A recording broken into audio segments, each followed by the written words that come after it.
Oh, I have got a special build for you guys today.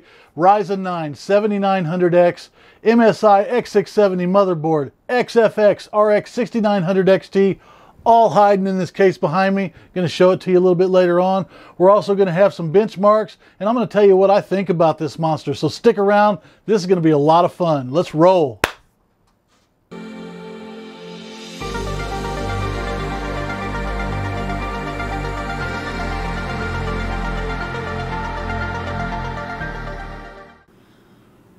I'm glad you're here to see this because we are going to build a monster today, fellas. Ryzen 9 7900X AM5 Zen 4 12 cores 24 threads of, oh my god, no he didn't. We're going to be rocking this MSI Pro X670-P Wi-Fi motherboard, and I want to give a special shout out to AMD, MSI, and XFX for making this build possible today.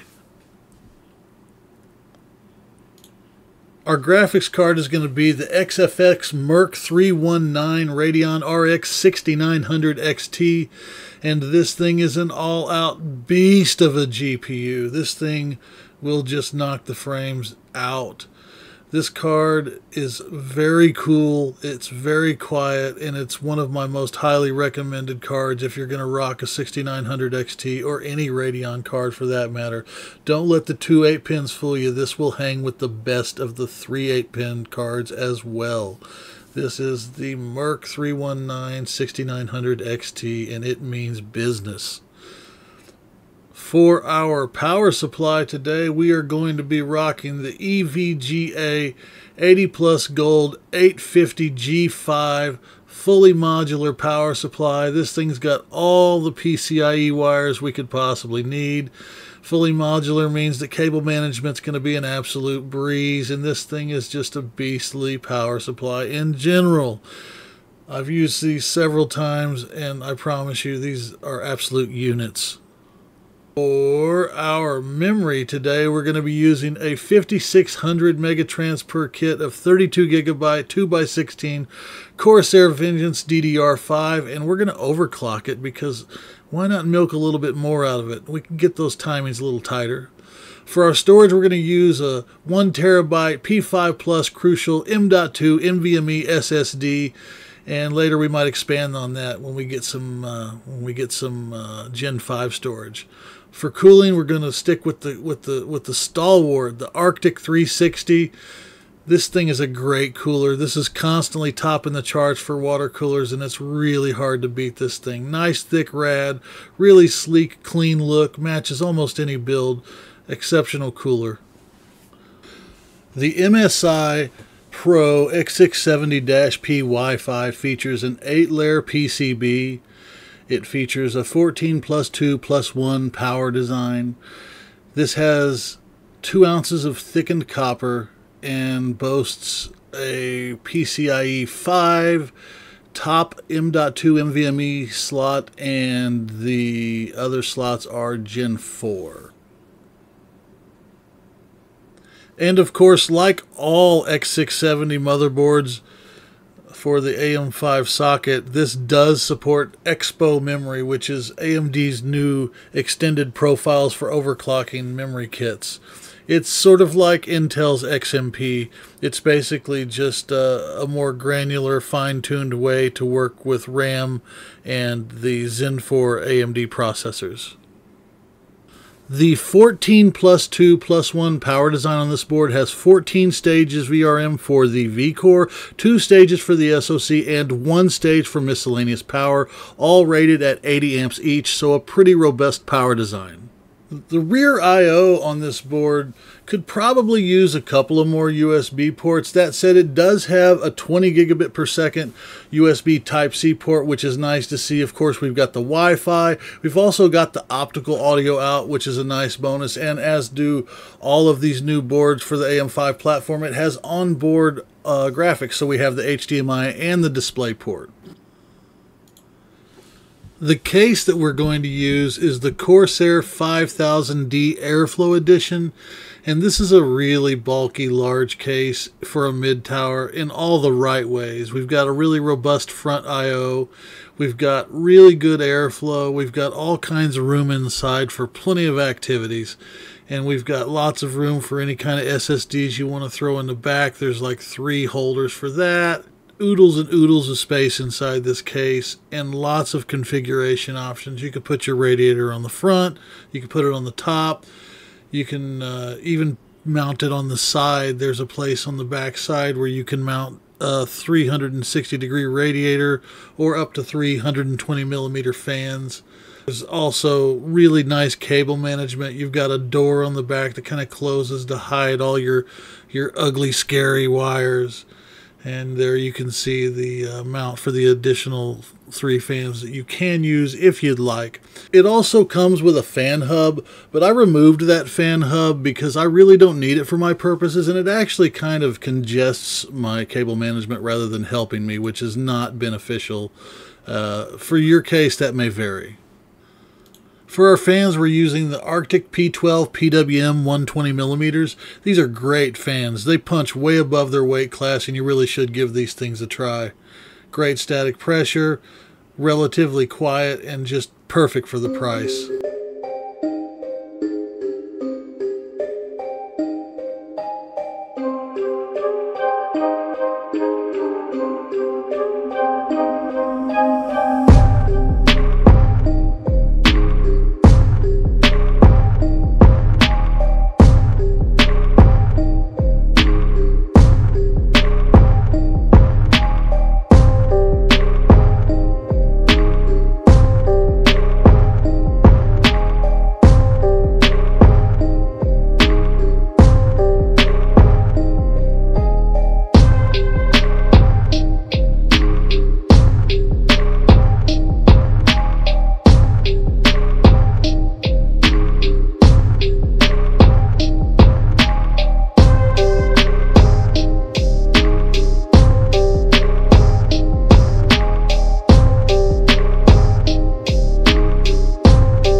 So first things first, what do I think about this? First of all, I got to tell you, you know, I really thought I was going to be more critical of this. I thought that with AM5 being a brand new platform that I was going to have a lot more teething issues with this. That's just not the case. This turned out to be a really easy out-of-the-box experience for me. I updated the motherboard BIOS because there was a day one update to the BIOS, so I did that. And then I put it together and I built it and I plugged it in and I turned it on and it worked. It's just that simple. I didn't have any problems with RAM compatibility, even though I had to buy the RAM before the motherboard even came out with a QVL, so I had no idea if it was even going to be qualified. It is on the QVL, but I didn't know that when I bought it. And I was even able to overclock that 5600 kit to 6,000 megatransfers per second.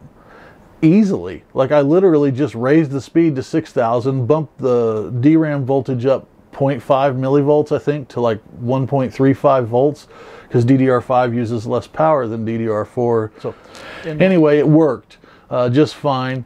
What really is amazing to me about this platform, aside from the fact that I really expected to have more issues, is that when you open like Windows, and I don't mean like the operating system, I mean when you like click on a window, everything is instant. There is no delay. Usually with a computer you kind of expect there to be like sort of like you click it and then it opens. With this thing, you click it and it's just open. It sounds goofy, but it's almost like the computer guesses what you're going to do before you do it. I know that sounds corny, but you don't understand until you've got one of these 7000 series Zen 4 processors in your hands, in your computer, how snappy and fast these machines really are. It's unreal. It's unlike anything I've ever had before, and I've had some pretty high-end stuff going back a lot of years now. I've had either a flagship or close to a flagship CPU ever since Ryzen's existed. They have come a long way since the Ryzen 7 1700 that I bought in March of 2017 when Ryzen first launched. You want to talk about some teething issues, go back and see what it was like in 2017 when we could barely get our RAM to run at like 3000 megahertz if we were lucky. That's just not a problem anymore. They've got this figured out. Now, I know that I've heard some stories about some people having like early UEFI and BIOS issues. I didn't experience that. I didn't experience that with either board. This board is the MSI X670 P-Wi-Fi. I probably said that wrong, but it doesn't matter. I also, since I built this, have actually also started to test, and I'll be having some more content about that soon, this Asus ROG Strix X670-E gaming Wi-Fi motherboard. And I heard people say that they had some issues with the loading time taking a long time for the Asus ROG boards on the AM5 platform. I updated to the newest BIOS with Agisa, however you say that. I never really knew how to say that properly. Agisa. Anyway, it worked fine. I mean, yeah, the first boot took a little bit longer, but that's how first boots work on computers. Is it longer than it's been on other platforms I've had? Maybe a little bit, but I mean, we're talking 5-10 seconds maybe, tops. It's not some ridiculous thing where you're like waiting minutes for your PC to start. That's just not the case for me. Hello? I mean, I'd love to hear about your experiences, and if they've been different than that, let me know. You know, maybe you're like, hey, look, I'm a computer pro, and you know I really had issues, but I haven't experienced that. Not with the MSI board and not with the Asus board. So anyway, back to this build. The combination of the 7900X and the XFX MERC 319 RX 6900 XT really is a monster. And I say that at the beginning of the video with like all the hype because I was excited about building it, but this really is a monster computer. This is by far, hands down, the fastest computer, both graphics and CPU wise, that I have ever owned. Nothing even comes close to it. And I was running an RTX 3070, and I have to tell you that my RTX 3070 is going to go to either my wife now or I'm going to sell it, because this just stomps it. The 6900 XT, it's not even the same class. I mean, we're comparing apples to oranges at this point. I don't need it. I just don't need it anymore. What's really amazing to me is not just the frame rates, but how smooth the frame time is. And what I mean by that, if you don't know, look into it. Frame time, like, you know, peaks and valleys and the 1% lows and the 0.1% lows of the FPS. It's just steady. There are very few times when you see like big drop-offs in the FPS of a game. So it's so buttery smooth to play a game with this platform. What I know for sure is that AM5 Zen 4 processors and this 6900 XT by XFX are amazing together. Again, best computer I've ever owned. Now listen, I know you're probably thinking, look, this guy's got to be biased. The name of the channel is AMD Ryzen Enthusiast Group. So here's what I'll tell you. I'm not a fanboy, all right? I'm a consumer like you. I want value. This has value. There's an argument right now that I'm seeing a lot on social media about AM5 is expensive and it's not a good value. Well, I disagree with that, and I'm going to tell you why. And this is probably a hot take, but I don't care. I'm going to be honest with you. It has longevity. If you're an enthusiast like me, longevity means a lot more to me than being able to save $100, $200 right now today, and then 2 years from now I got to buy a new motherboard because, like Intel, for example, just came out with their 13th gen processors as I was finishing this up, and that's the last chips that'll ever fit their Z690 and Z790 motherboard. That's the dead end socket. It's only 2 generations and that's it. It's gone. 2 and done. That's how Intel does it, okay? So what I'm thinking about is, what's my cost up front versus what am I going to have to spend later? So here's what I'm not going to have to do again in a year or 2 years whenever I decide to upgrade the CPU or even this GPU. I'm not going to have to buy another motherboard. I'm not going to have to buy another set of RAM. If I can keep this motherboard for 3 years and then put another processor in it, and then you go and you buy, you know, an Intel 13th gen processor today, when you go to buy your next PC in 3 years, let's say, you know, you do and I do, I get a free motherboard. I get free RAM. You don't. You don't. So when I start to look at it like that, in that I'm not going to have to worry about a board or RAM for a future upgrade, well, for a person like me, that value is there. Because even if it costs me a little bit extra right now, I've got the longevity. And not just that, I can sell that CPU, and that CPU is going to have decent resale value because the platform's still supported. The reason that it's a hard sell for a lot of people to jump on the AM5 platform is because we've kind of been spoiled. We've had the AM4 platform since 2017, March of 2017. That's well over 5 years. That is a legendary amount of time for a single socket. That's just unheard of in the PC community. Anybody who's been around for a while knows that. That's not normal. And what's really amazing to me is that AMD committed publicly, and I believe them. I have to take them at their word now because they proved it to me with AM4. They originally said that AM4 would only be supported through at least 2020. Here we are in 2022 and they just moved off that socket, and they're still kind of supporting it. I mean, they just came out with the 5800X 3D earlier in the year, and you know, it's not like they're not still, and they're still selling CPUs for it. So they committed that for the AM5 platform that it's going to have a similar lifespan to the AM4 platform. I have no reason not to believe that.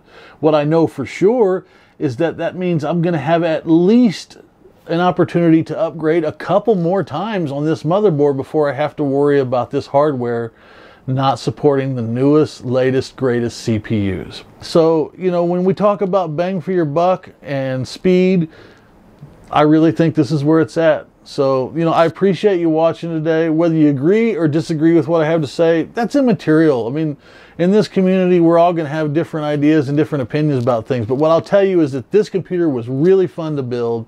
It's super fast. I'm really happy with it. And I really highly recommend the AM5 platform. And I really mean that. I appreciate you watching today. I really am grateful that you took the time out to spend some time with me and to listen to what I had to say and to watch my build. It would mean the world to me if you would please like and subscribe. You know, we're a fledgling channel, and like until we get 1,000 subscribers and 4,000 hours of watch hours of video, any ads that you see on this video, YouTube and Google get all that revenue. I can't even monetize this channel until we have 1,000 subscribers and 4,000 watch hours of video. As of right now, we've got about 700 subscribers. So even if you don't watch my content, I would sincerely appreciate it if you would please consider subscribing to the channel. Toss us a like if you liked what we just saw, and thank you for your time. I appreciate you hanging out with us today, and I hope you have a good day. Now stay tuned, because in the very near future I'm going to be doing a really deep dive into this ROG motherboard. I'm going to be doing a deep dive into this graphics card, this XFX MERC 319 6900 XT. I'm going to be doing a deep dive into this MSI Pro X670-P Wi-Fi motherboard that's in this build, and I'm going to be getting into some other really kind of deeper facets about this platform and kind of what it's capable of. So, you know, stay tuned, get subscribed to the channel. Thanks again. This is Drew with AREG signing off. Agisa, however you say that. I never really knew how to say that properly. Agisa. Anyway.